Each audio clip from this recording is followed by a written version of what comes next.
Hi there, Tech Grandma here. We are living in a new era of the cloud.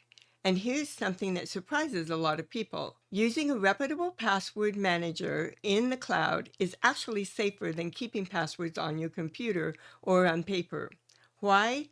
Because only you can unlock your information. Not even the company that runs the service can see your passwords. They're encrypted, which means they're scrambled into a secret code that only your master password can unlock. And now, instead of remembering 25 different passwords, you only have to remember one strong master password. What if you forget it? Good services have secure recovery safeguards to help you regain access. And here's something important to think about. If your computer crashes, or even if your house burns down, your passwords are still safe and accessible. It may be time to consider a password manager, even if you're still using that trusty little piece of paper.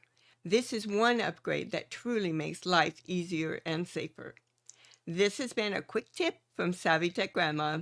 If you'd like my free guide called Lock It Down 3 Safe Strategies for Managing Every Password in One Place, I'll put the link below.